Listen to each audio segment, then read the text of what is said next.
Hi there. Today we're doing a training video on how to do property service coordinating. So if you're a property service coordinator, we're going to talk about what you do when you get on site at a shopping center. As you can see, I am at a shopping center, and the first thing you are going to do when you get on site, number one, is look for trash. Remember, your job is to act like an owner, and when an owner drives on site, first thing they're looking for is trash. So see trash right there, trash right there, trash right there. Spend your first hour, spend your first half hour just getting the trash off of the site. Make sure it looks clean and nice. There's not bottles or cans or cigarette butts or pieces of paper. That the site looks presentable. Just think that your goal is, if the owner was driving onto the site in 15 minutes, you'd want it to look as good as it can, as fast as it can. So what you're not doing first, you're not cleaning up any sort of big trash mess that came from last night or encampment or anything like that. You're not going to move people who are loitering on the property off right away. Your very first thing, get the trash up. Your second thing you're going to do is you're going to ask people who are violating the rules, people who are loitering on the site, to move on. So if people are there that shouldn't be there, you need to politely make contact with them and say, hey, the rules are, if you're here on site to buy something, then great. If not, I have to ask you to move on. There's not loitering, and be really polite about it. But if people are difficult about it, just say, hey, I'm really sorry. It's just my job. I hate to do it, but I really need to ask you to move on. And if people aren't willing to do that, then you say, hey, I'm really sorry, but I have to call the police. And why don't you move on, or I'm going to need to call the police. And in calling the police, I'd encourage you to call the non-emergency number first, and then the secondarily, if there's a big problem, then call 911. But it's really important to note that we are not security guards. You're not here to be a security guard, and so you're not here to search people. You're not here to detain people. You're never here to represent that you are a security guard, because you're not. Any person, any citizen, any human being can tell someone to get off a property, and any person can call the police. Those are two things that anybody can do, and we, like any citizen, can do that and will do that.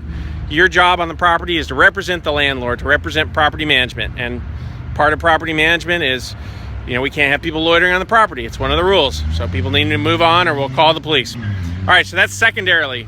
The third thing you need to do once you're on site is make contact with the tenants.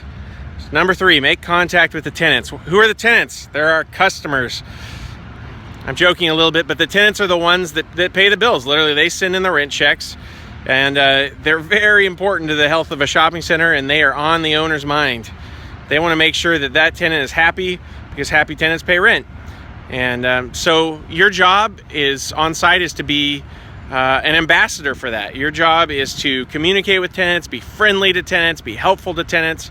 How can I help? If there's shopping carts that are out of line, your job is to put them back. If there's trash that needs to be changed, your job is to put it back, or is to fix it. And your job is to do everything and anything you can to be friendly and helpful and courteous to the customers on site who are buying from the businesses, and to the managers and tenants who pay rent and who are on the site because they want the customers to come to them.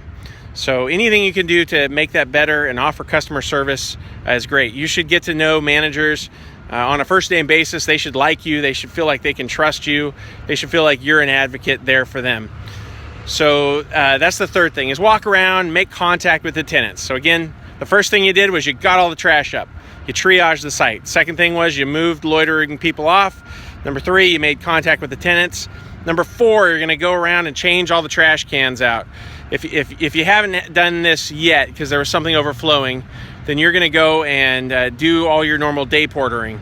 By the way, when you're picking stuff up, you should pick up leaves if you can. If there's leaves on the ground, don't just think, hey, that's for the landscaper. Sweep them up, especially around the curbs, especially around the gutters. Sweep them up. I mean, your job is if the owner walked on site right now, this place would look great. All right, so after you've done that, you've done your normal day porter duties, then move to any big projects. Let's say there's a huge disaster behind the dumpster. Let's say a homeless group encamped last night and built a palace. you're not going to dismantle that till the end. That's the middle of your shift. That's after you've done all the triaging stuff.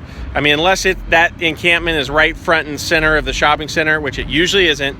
It's normally in the back. It's normally hidden. But unless it's front and center, don't deal with that until the end. So again, what were our steps? Triage the site by picking up trash, and then move people off, then make contacts with the tenants, then do day portering, then deal with big projects. And by the way, if you can, try to pick up stains like that. Try to hose them down or wash them off. I mean, that stuff can be caught in pressure washing later in the week, but do the best you can. Thanks so much. Thanks for the work you do. I look forward to meeting you on site. I believe in our mission, and it's great to get to serve people and do a great job. Talk to you soon. Bye.